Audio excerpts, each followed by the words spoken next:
to have you in this space. We have a room full for those of you who are tuning in online, or those of you who are outside, and everybody's distanced and everybody's masked, but it means the world. I know you're smiling ear to ear under your mask, I'm sure. And if you are new to Watershed, we want you to know how welcome you are, whether you are outside in this space in here, tuning in on Facebook or on YouTube.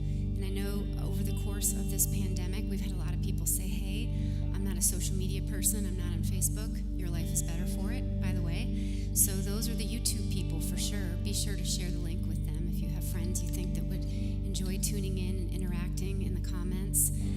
And if you're on Facebook, you can hit the little share button and invite, those who are your friends on Facebook to join you this morning. But my name is Taryn. I've been on staff here since the beginning. I'm one of the co-founders, and I'm really grateful for your presence here, for your story.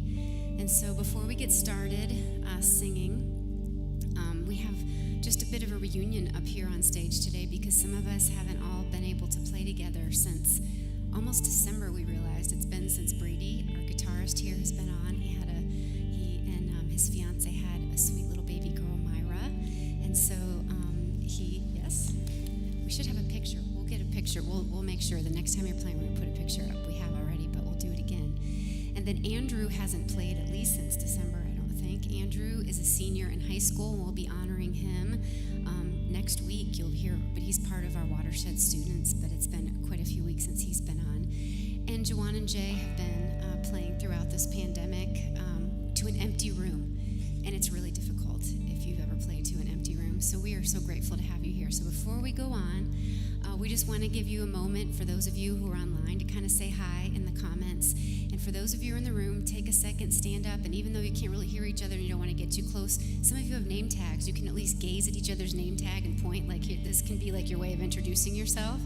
And if you're online or outside, let people know kind of how you found Watershed and how you got here, and say hello. So we'll give you just a second before we get started to do that. So go ahead.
the skies, make the way bright before me. In your light I will find all I need is you. Night, glorious light, I will go where you shine. Break the dawn, crack the skies. Make the way bright before me. In your light I will find all I need. All I need is you.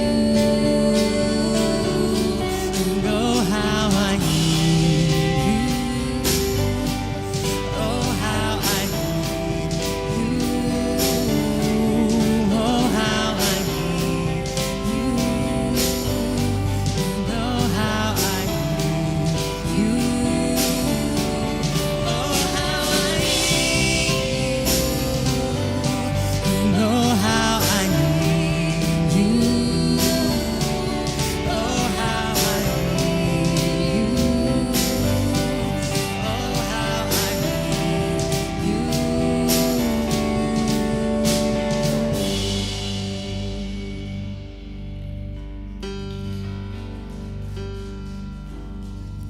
So we're going to teach you a new one this morning. I think it's going to become a new watershed favorite for sure. And Juwan gets all the credit on finding this song. And it was recorded and written by a collective of pastors and worship leaders from across the country who identify as LGBTQIA. And I find the lyrics especially meaningful this morning. So wherever you are in your journey, whatever your pronouns are, we want to remind you as your church community here this morning, even if you're new, you are so loved. You are so celebrated. You are welcomed. There's a seat at our table for you. You were created perfectly. And so this morning, once you feel like you pick up on this, just sing along with us.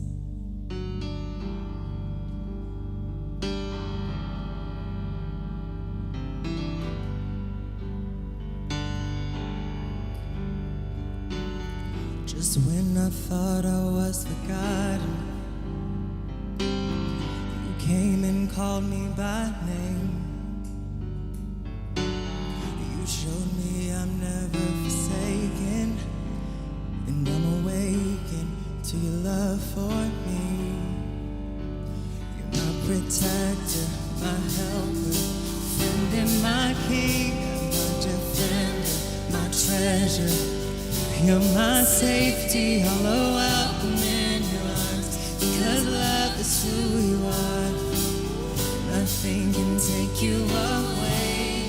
And I adore you for all that you are.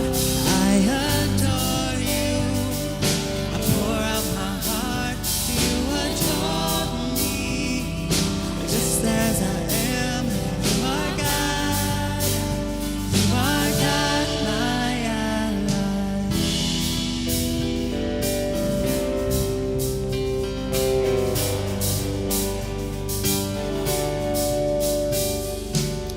You stand in heaven undefeated, and yet you never leave my side. You walk with me through every season, and you're the reason I'll be alright. My protector, my helper, friend and my king, my defender, my treasure. You're my safety, only welcome in your arms. Because love is who you are. Nothing can take you away. And I adore you for all that you are. I adore you. I pour out my heart. You adore me just as I am. You are God. You are God, my ally.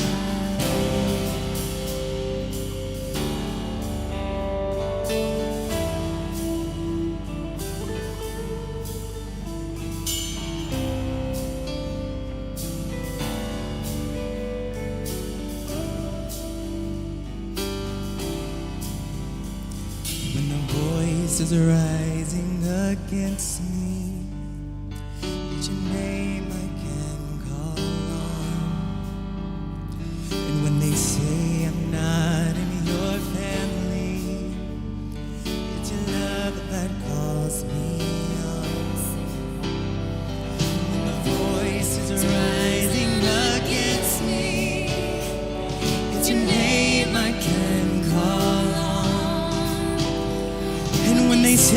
I'm not in your family? Is your love that calls me home? 'Cause we adore you for all that you are. We adore you. We pour out our hearts. You adore us. And just as you are God. You are God.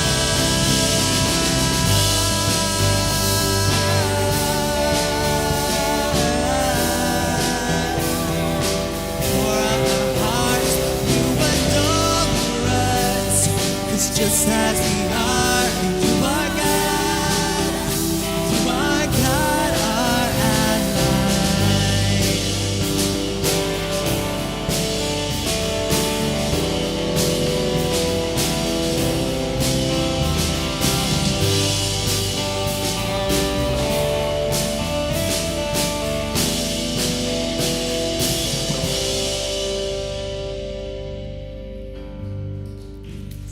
Thank you for singing with us. You can be seated.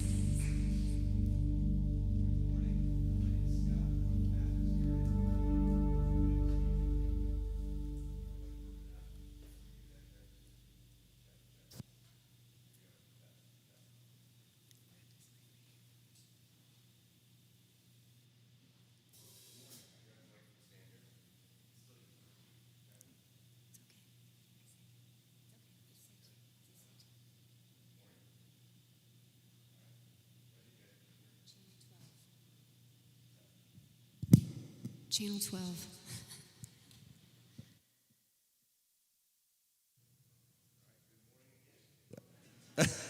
There we go. Awesome. Thank you. It wouldn't matter as much, but I guess we have people on Facebook that got to hear it. So anyways, it's really good to have you guys. My name's Scott. I'm one of the pastors here. And real quickly, I know there's a ton of new people in the space, and it is so good to see you and meet you. I know some of you I met, literally this is your second time here. Maybe you showed up last week. You found us online. It means a ton that you would sort of come out of the cocoon of this crazy year and join us this morning. Quickly, if you're interested in figuring out what does it mean to jump into the space, what's it mean during this sort of semi-post-COVID experience to connect with us, it's really simple. We have a thing called Preface, and Preface it's a 3-week, right now it's a 3-week experience that we do digitally online. Several of you have been through Preface in the space. I recognize your faces. It's hard to see with masks, but I recognize your faces. And it's a real easy, low-hurdle experience.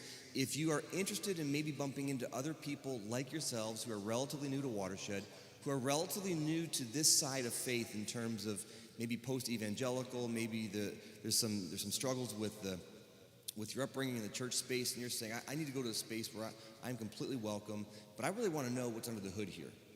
We invite you to Preface. Like I said, it's 3 weeks. It's really simple. It's really accessible. We do it on Zoom right now. Hopefully we'll regather here shortly and do it in this space, but for now it's on Zoom. You can sign up. All in the show notes are the links for all this stuff going on. You can also download our Watershed app and sign up there as well. And then there's another experience. Look at all this stuff. I got to hold some accessories this morning.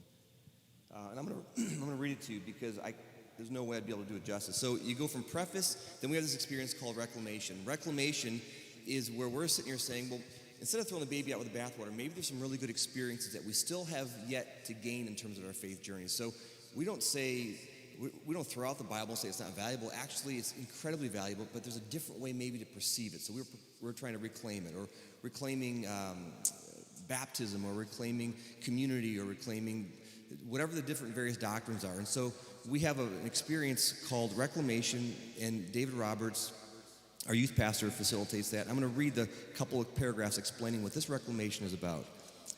Here's Reclamation. Let's see. This reclamation is about reclaiming God. Sounds a little ambitious, and yet that's what many of us long for, is it not? Too often the promise of God we inherit falls woefully short of whatever encounter with God we actually have. Or maybe it's the opposite. Maybe God is absent, and we struggle to reconcile that loss with the image of God we have sought our whole lives. And so what might it look like to lean into our contradictions surrounding our experiences or lack thereof with God? What might it look like to redefine the boundaries of what an encounter with God might be, or perhaps even redefine the word God altogether. And so if you're interested, we have this experience. It's the 1st of June, 8th, 15th, and 22nd. You can also sign up for that on our Watershed app called Reclamation. And this is another great space for other people who have sort of been through preface and saying, what's next for me? And these are real easy, low hurdles that during this pandemic we invite you to jump into, and we'd love to have you be a part of with us. And then, lastly, this morning, immediately following the service here, we were heading over to Pizza Peel. So for those of you that are saying, I got to eat, bring my kids, it's over on Central Avenue. It's real close and local. And it's a way for us to connect. Maybe we can take down some masks if you're comfortable because you're eating together, whatever it might be. And we'd love to have you be a part of that with us this morning. So immediately following the service, please, if you would, join us over there. And also, and lastly, I want to say thank you for those of you who take this seriously, not only in terms of showing up, not only in terms of volunteering, for owning what's going on in the space, but investing in what happens here. So many of you give very generously, and we wouldn't be able to do the work we do without that. So thank you very much. For those of you who are relatively new and are saying, what's that mean for me? You can download our Watershed app, and you can give through the app. You can go to our website, and we invite you into investing in the mission of what we get to do here. Thanks again for being with us today. I want to invite you to stand if you're able to in the room. And Gwen and Myra, we have something better than a picture. Can I just totally put you on the spot and make you come up here for a second? Brady's baby girl and his fiance are here, so you don't need a photo. You got to see these legs, guys. You got to see these legs. We're about to sing about the goodness of God. Oh, just come on up for 1 second. You got to show off her legs just for 1 second. You see that step okay? Look at this baby. Zoom in on this baby. Myra was born when? November 19th. Look at how precious. You see your daddy over here? You see your daddy? All right, let's hear it for Myra and Gwen and Brady. This has been a big year.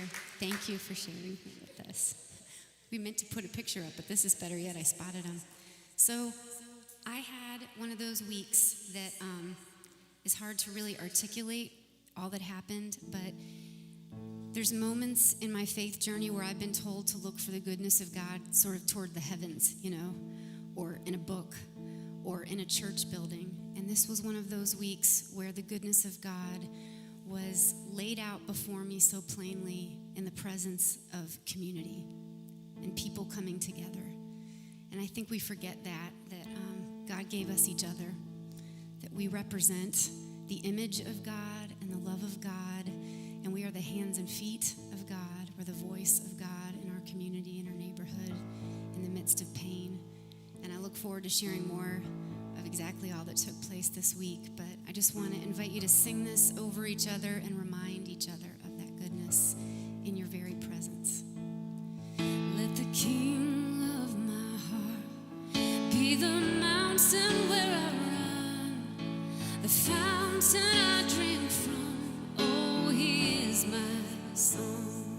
Let the King of my heart be the shadow where I hide, the ransom for my life. Oh, he is my song.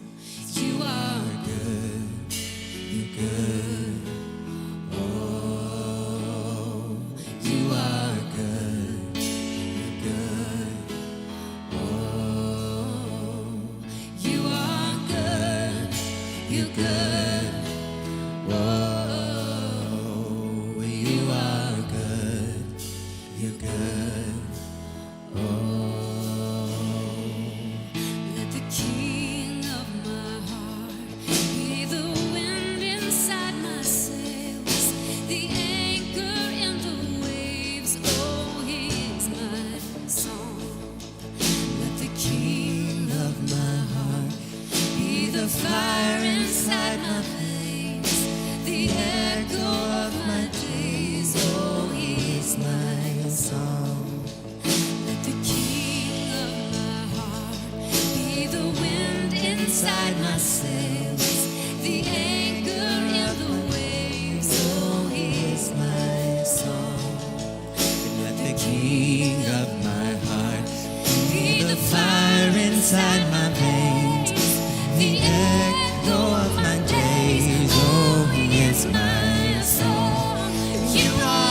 never gonna let me down. And you're never gonna let me down.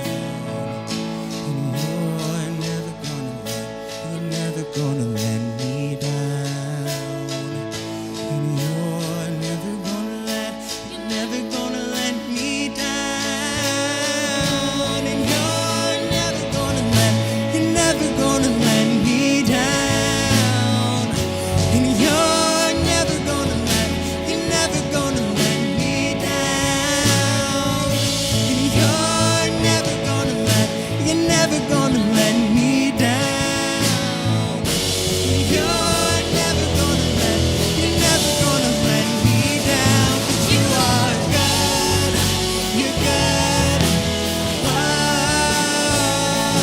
you are good. You're good. Oh, you are good. You're good. Oh,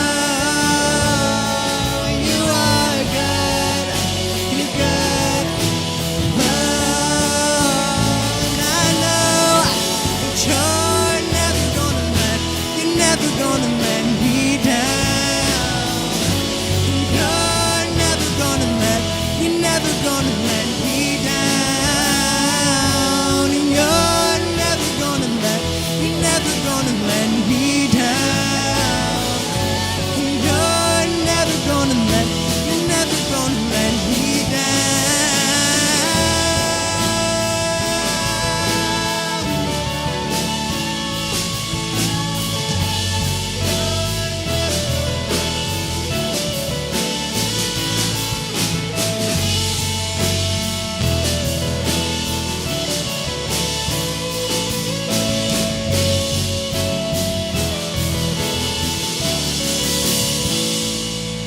Give God some thanks.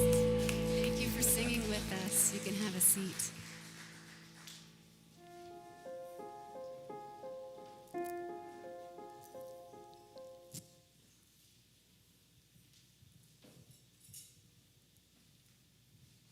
Hi, my name is Taylor Jackson, though you would find me on social media as Taylor Booker, which is unimportant except for that it's kind of a summary of the last year of my life.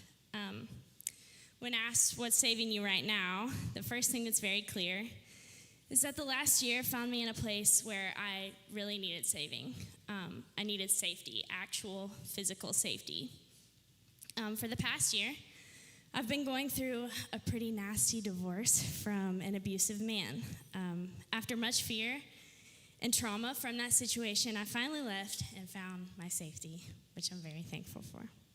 I'm pretty open about it and long to be transparent, as I recognize many women face the same plight, and I hope to be a listening ear as well as a voice of change, which brings me to Watershed. Without any connections or plans, I moved to Charlotte, just me and my Great Dane, in August of this year. And I started working at a Title I middle school, which is easily my biggest passion. Among a million other things I needed a break from when I left Atlanta, I needed a break from the context of spirituality I came from. Suddenly, I could see it plain and clear, the massive holes in the religious system that silence women like me, amongst many others. I began listening to podcasts, which you may know, like The Liturgist, and I learned about church clarity through one of their episodes. I was looking for a place full of hearts who would welcome my story, but also welcome stories of those who had come from trauma of all kinds. I began searching the Charlotte area and found a place called Watershed, which had the all clear. Given the pandemic, I could only watch online. I have only watched online until the last 3 Sundays. The first online service I watched was the first in the series, If Not for a Woman. This quickly resonated with my story. How quickly was this a marking moment of divinity and beauty for me? Someone in the church world recognized women, and not just in the way where they finally were given a microphone, but recognized the effects of the patriarchy and clearly supported equality in a way I had never seen in a church context. This is what's saving me right now. These moments like my first Watershed service. When I realize, whether by divine appointment or universal happenstance, my reality intersects with the reality and beauty of others in the simplest, nearly minuscule ways, and I am reacquainted with the divine. These moments happen when I see a smile on one of my students' faces when they finally understand what central idea really means, or as middle schoolers when they actually learn to start using deodorant consistently. When I pass a stranger and watch their eyes crinkle up above their mask because they chose to smile at someone heading in the opposite direction for no reason at all other than shared humanity. When my Bluetooth connects randomly and blasts a song that connects with my exact mood, which is usually rap or R&B, but occasionally even sometimes it's a Tim McGraw song. When I hug my mom or tell my dad and brother that they're total Southerners for fishing every single weekend, but that I couldn't ask for a better hometown. When I write a lyric that connects perfectly with someone else's story, or even sometimes my own. This is divinity to me. These moments are what save me every day. Just these tiny, brief pauses in the chaos that remind me God is truly in every single moment. These are the moments that save me. This morning, I invite you to take a moment to reflect on your small moments of divinity from this week. The happy accidents, the moments that otherwise would get overlooked, but in sum total, make a lifetime. I invite you to think what small reflection of divinity is saving you right now.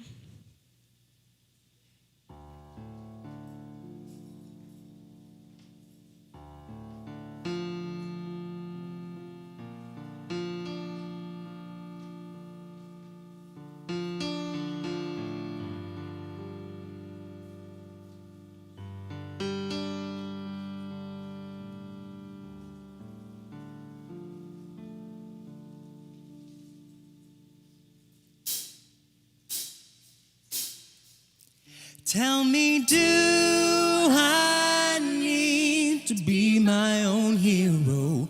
Would you lay your life down? Would you give an arm or a leg? Are we gonna fight now? 'Cause baby, it's the world we're against. Is it our time now, right now? Or is it just me in the end? Is our future bright now? Tell me, is it dark seeping in? Are we all right now? Are we barely breathing again? Is it our time now, right now? Or is it just me in the end? Oh, will you come running when I scream your name? The wolves are out hunting and they're coming for me. Tell me, do I need to be my own hero? Will you come running? I need to know, an army of two, or am I all alone? Tell me, do I need to be my own hero? I don't know how I'm gonna do it, but I'm gonna do it with or without you. I don't know how I'm gonna do it, but I'm gonna do it. It's the last thing I do. Yeah. Do I gotta save my own life for my whole life? Whoa. And do I gotta find my own life for my whole life? Whoa. Will you come running when I scream your name? The wolves are out hunting, they're coming for me. Tell me, do I need to be my own hero?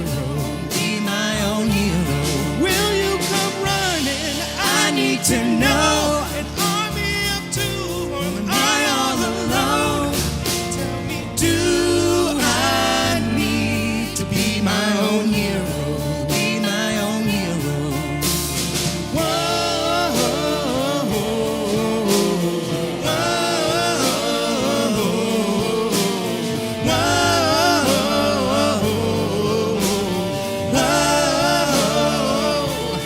Would you lay your life down? Would you give an arm or a leg? Are we gonna fight now? Baby, it's the world we're against. Is it all time now, right now? Or is it just me in the end? will you come running when I scream your name? Wolves are out hunting, they're coming for me. Tell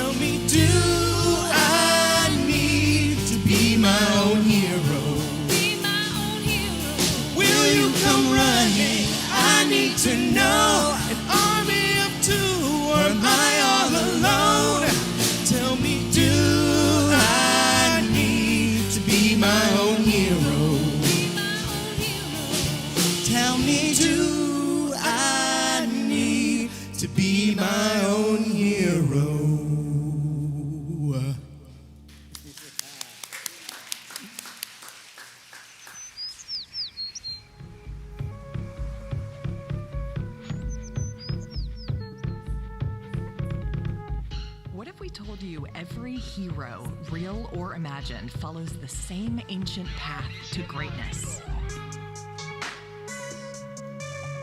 And what if we told you you're on the same journey?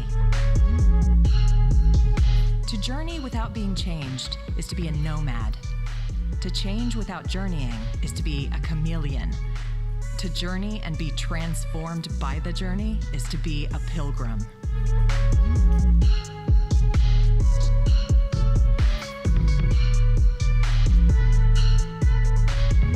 Join us Sundays online on Watershed's Facebook page and YouTube channel, and in person, both indoors and outdoors, at 10 a.m.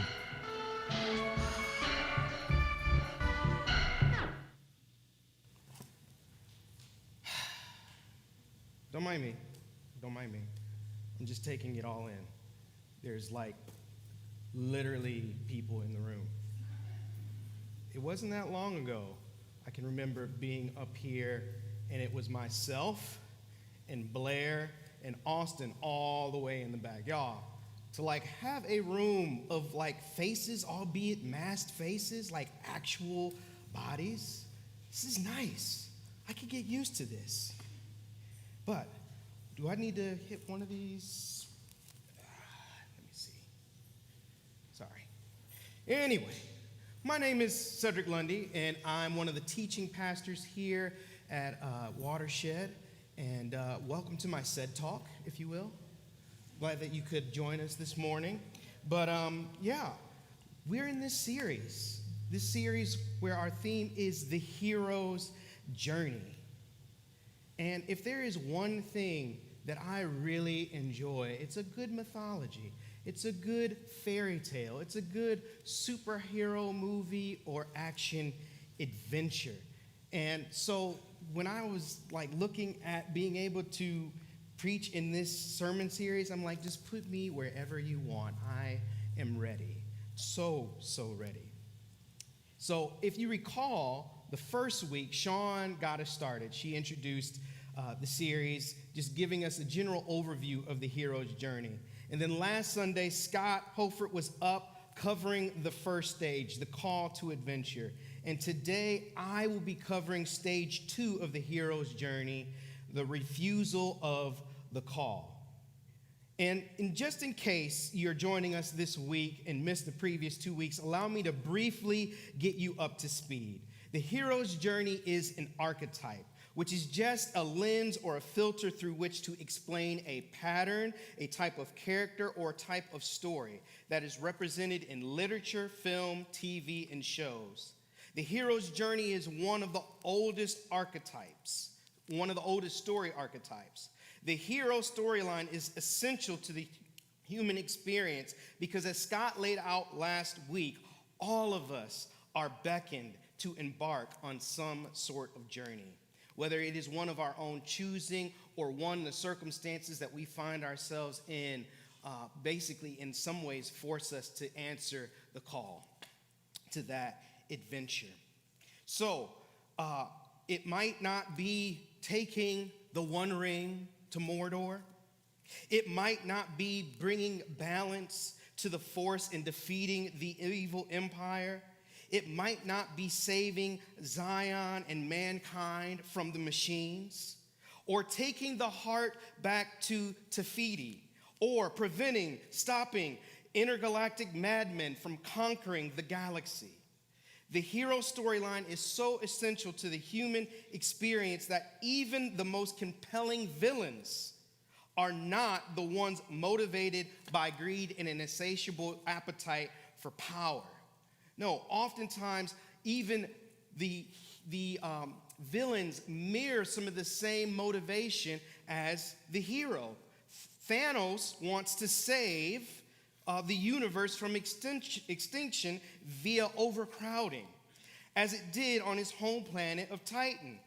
Killmonger wants to rescue the African diaspora from the tyranny of empires, including the empire of Wakanda that is responsible for him having been orphaned and fatherless as a child. Captain Barbossa wants to return all the pieces of Aztec gold so that he can lift the curse he and his crew can once again be fully human. See, Joseph Campbell, who was the mastermind of the hero's journey archetype, said, "The adventure of the hero is the adventure of being alive." We all have an adventure that awaits us, and as soon as we complete one adventure, another adventure always seems to be right around the corner. That's why we have sequels. Some of them a little forced, but an adventure nonetheless. So, as I was saying, this week I am tasked with covering the second stage, which is the refusal of the call. And usually this refusal of the call is due to the hero's reluctance to actually go on that journey. Usually their refusal stems from their own fear, but it can also be due to doubt, and usually their doubts in their own ability. Like how Harry Potter doubts his abilities, if he's actually really a wizard or a good wizard at that. That Luke Skywalker initially declines Obi-Wan's invitation for him to go with him to Alderaan to answer Princess Leia's call for help. No, Obi-Wan, it's just not a good time. I got so much work to do back home, and it's harvest season, and what does Obi-Wan say to him? You're sounding a lot like your uncle. Bilbo's desire for safety and the comfort of home leads him to initially refuse and hesitate to go on the journey with the dwarves to win back their homeland. That Frodo has had enough adventure after getting the ring as far as Rivendell and just wants to go back home. Thor has this fear of failure that we see manifest itself in Avengers Endgame after his failure in Infinity War, and that his refusal goes into this spiral downward where he's just hanging out in this village, just drinking and playing Fortnite. Han Solo believes the attack on the first Death Star is a suicide mission. Not to mention, he's got some debts to pay off. Neo doesn't believe he is the one. And he tells the Oracle as much. John McClane is too stubborn to simply say, I'm sorry, and apologize to his wife and make amends with his wife, Holly, and heal the breach in their marriage. Miles Morales, after meeting all these different Spider-Mans from the different corners of the multiverse, does not think he has what it takes to be Spider-Man in his earth, in his world, in his corner of the universe. All these different examples, all these different motivations for different heroes' refusal of the call.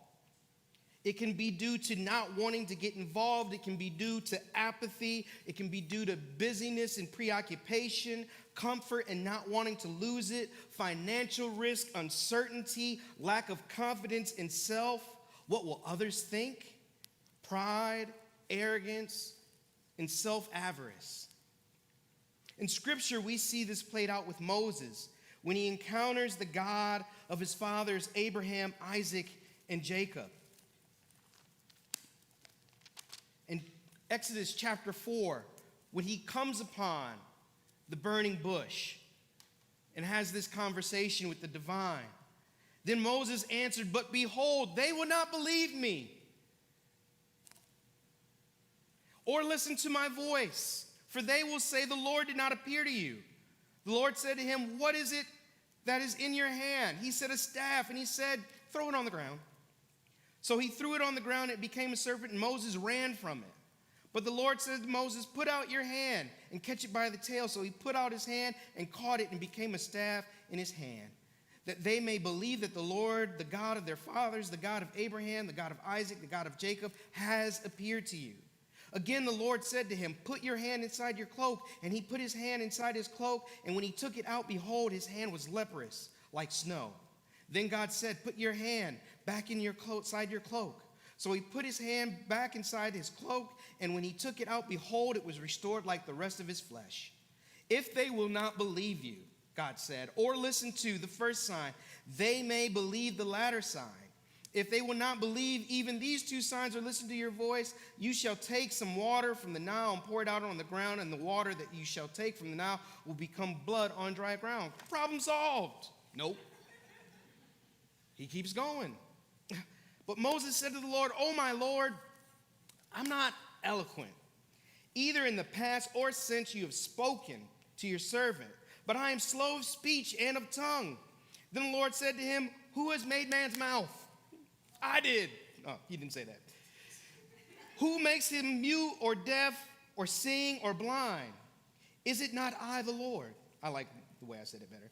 Now therefore go, and I will be with your mouth and teach you what you shall speak. But he said, oh my Lord, please, just send someone else. Then the anger of the Lord was kindled against Moses, and he said, is there not Aaron your brother, the Levite? I know that he can speak well. Behold, he is coming out to meet you, and when he sees you, he will be glad in his heart. You shall speak to him and put the words in his mouth, and I will be your mouth, and with his mouth, and will teach you both what to do. He shall speak for you to the people, and he shall be your mouth, and you shall be as God to him. And take in your hand this staff with which you shall do these signs. 3 different times, right? God, like, I ain't the one. God, you're confused. This is not me. It's not my gig. I'm not good enough. People won't believe me. I just don't have the talents for this. Or just plain and simple, I don't want to go. We see this stage so often, whether it be mythologies, ancient or new, but what about even in our own lives? Y'all, today is the 5-year anniversary of my first day at Watershed when I came on staff full time, back when I was the pastor of justice and teams. But leading up to actually accepting that job and coming here, I was literally stuck trying to figure out what was next. And if I'm being honest, in hindsight, the Lord was really calling me through the broadening of my burdens in ministry to step out of student ministry that I went into believing that that's what I would do indefinitely, possibly for the rest of my vocational career. And I did it for 17 years, and in a way I'm kind of still doing it, but just not in a formal church. But my wife can tell you, I spent a good almost calendar year trying to figure out what I wanted to do next. And if I'm being honest, I knew I just didn't believe in myself, and I didn't believe that other people would necessarily give me the chance to pursue what I felt like I was being called to do next. But as I was preparing this message for today, again, y'all, big time movie fan. I don't even want to begin to tell you how many movies I have in my collection. My wife and I were sitting and talking about this because, I get a little excited about a message topic. I'll process it out loud with my wife or coworkers or friends. And what you guys got to understand is, for basically a year, since lockdown started, in the Lundy house every Friday, I have gone to the Pizza Depot in downtown Matthews, got a couple of pizzas, maybe some cinnamon sticks for my daughter, who always gives me a hard time when I don't pick them up. Daddy, you never get the cinnamon sticks. Yes, I do. And then we go back to the house, and we will watch a movie as a family. So over the past year, we have watched everything from Lord of the Rings, The Hobbit, the entire MCU, The Mandalorian, Falcon and the Winter Soldier, WandaVision, Back to the Future, Dark Knight Trilogy, Goonies, Gremlins, Indiana Jones, but I digress. As I was processing and brainstorming that evening, we both started to realize something. What we realized that the journey of some of our favorite heroines didn't fit neatly into the hero's journey motif. In particular, we recognize that some of our favorite and most memorable heroines not only don't refuse the call, they are more likely to be denied, rejected, and prevented from answering the call. We never see Katniss or Princess Leia or Captain Marvel or Moana or Mulan refuse the call. If anything, it is others who try to refuse the call for them. Katniss, within the first 3 minutes of the movie, because I didn't read the book, volunteers tribute. Princess Leia is usually the one giving the call to others. Captain Marvel is basically waiting for permission to be unleashed. In Moana, it's literally the first song of the movie, Where You Are, which the lyrics in the beginning of the song go like this. Moana, make way, make way. Moana, it's time you knew. The village of Manatui is all you need. The dancers are practicing. They dance to an ancient song. Who needs a new song? This old one is all we need. This tradition is our mission. In Moana, there's so much to do. Don't trip on the taro root, that's all you need. We share everything we make. We joke and we weave our baskets. The fishermen come back from the sea. But in the first few minutes of that movie, from the time she is an infant, a toddler, we see her wandering out to the ocean, wandering out to go on that great adventure that she is called to go on. She receives the heart of Tafiti. And it's her father who quickly comes, swoops in, gathers her up, takes her back to the village, and starts to prepare her to stay there perhaps for the rest of her life. While the other children are scared to death of the stories of the monsters that are out there, that her grandmother is telling them about, she's sitting there gleefully excited. Back in 1990, a scholar by the name of Maureen Murdoch, who was a student of Joseph Campbell's work, wrote The Heroine's Journey, Women's Quest for Wholeness as a Response to Joseph Campbell's Model. Murdoch, a student of his work, felt his model failed to address the specific psycho-spiritual journey of contemporary women.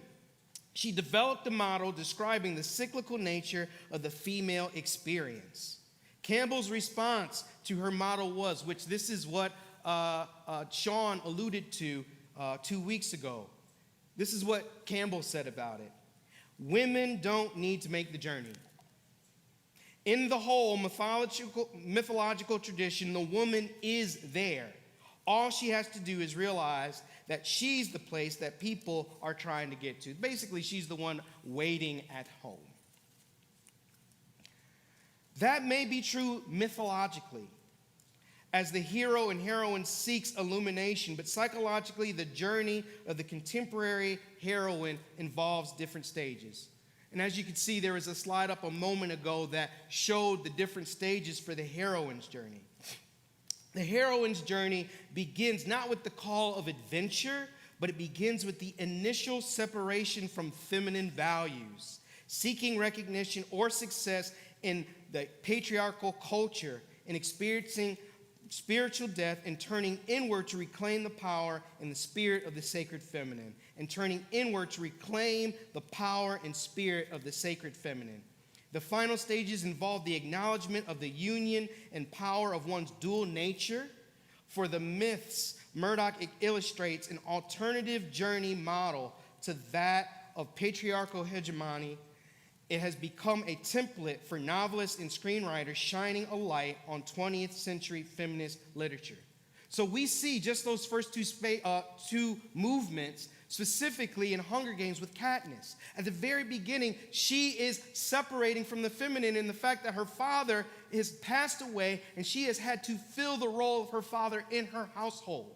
That she is dressed in masculine garb, goes out into the wilderness on the hunt, and there she meets her friend, who is not a love interest at this point, but someone that is an ally that she goes out on the hunt with. And then, when they have the reaping, like I mentioned earlier, she does not hesitate to volunteer to be tribute when it's her sister's name that is called. There is no refusal of the call. If you go to Merida in Brave, like when she receives her bow and arrow from her father as a child, like that's the happiest day of her life.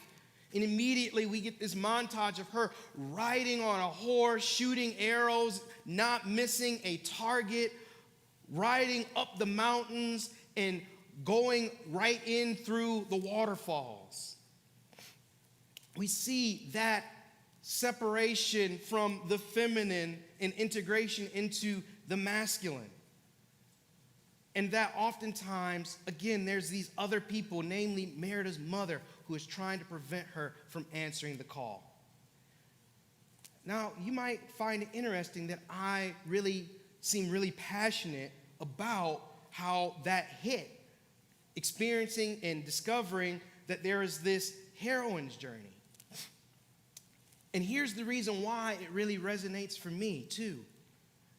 Because as a black man in America, I am rarely ever depicted as the hero. And I actually found more resonance in the heroine's journey than I did in the hero's journey. Because, again, in a lot of ways, instead of it being a separation from the feminine, for black Americans and other minorities of color in America, it's a separation from our racial and ethnic diversity and culture, an integration into whiteness. That it's an identification with whiteness and the gathering of allies. And again, just for clarity's sake, when I say whiteness, I don't mean white people. What I mean by whiteness is that project that demanded of people or invited of people of European descent to take off their ethnic and cultural identity from their native lands in Europe to put on whiteness and thrust race upon people of color, people who were considered non-white, and strip them of their humanity. And so in a lot of ways, for me, the hero's journey over the last 5 years has been me going literally through an almost life, death, resurrection of my own self, my own identity, my own place in the world, my own calling, and what that looks like. And y'all, it has not always been easy, but I am so glad that I answered the call, that I didn't continue to refuse the call. That despite the fact that there was people there who maybe tried to refuse the call for me, there were also people who encouraged me to go on that journey, to go on that adventure, and were allies along the way. So my point this morning, the reality is regardless of our gender, our race, our class, our ableness, we are all on a journey. There is a call that beckons a journey that awaits us. Whether you are refusing the call or others are refusing it for you, answer the call. Go on the endeavor. Discover who your mentors are. Who is your Gandalf? Who is your Obi-Wan? Who is your fairy godmother? Who are the wisps lighting your path to mend the bond? Oh, and by the way, watch out for tricksters. Watch out for the Lokis. It's my wife's favorite character. And Schmeagol, which I'm going to refrain from doing an impersonation. But y'all, we need both the Moseses, the folks who are struggling internally with whether or not they're good enough to go ahead and answer the call, but we also need the Egyptian midwives who, despite Pharaoh's command, decided to answer the call to keep those babies alive. We need the Moseses who goes before Pharaoh and says, let my people go, let my people who have been oppressed in your nation, in your empire, go, so they can be one with God, so they can be free, so they can go to this land of milk and honey and create something new. But as Austin Channing Brown reminded us 3 years ago, we also need the Moses' mothers who decide to keep their child's birth a secret. We need the Pharaoh's daughters who decide to use her privilege to go ahead and take in this child and save him from death and be ultimately his mother. And we need the Miriams who are willing to put their lives right in the path of power, risk their own lives to speak up. But we also need people who are just brave enough to take that next courageous step, like we heard in your story this morning. We need people to answer that call in their vocation, in their home, in their community. Whatever it is, answer that call. And if you're a person that's getting in the way, get out of the way. Allow me to close us in prayer. Reminder that after the service, we're going to head over to Pizza Peel and hang out, have some good food. And again, it's great to see so many faces here, see the folks outside. It's great to be together again. Thanks for coming to my SED Talk. Heavenly Father, we thank you. We thank you. I want to thank you most specifically that the Christ answered the call. I think of that moment in the Garden of Gethsemane when Jesus prayed, Lord, if you will, take this cup from me. That even the Christ in that moment has this moment where he is ready and willing to refuse the call. And yet, he did not.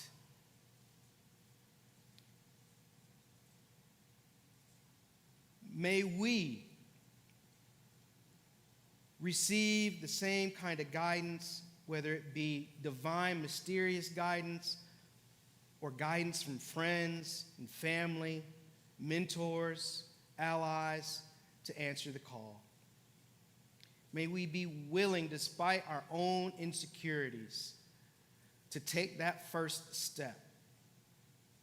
To go, like Sam Wise Ganji said, further than I've ever gone before. And discover that there's more to us, more to our own humanity and the humanity of others, awaiting us. In Jesus' name, amen.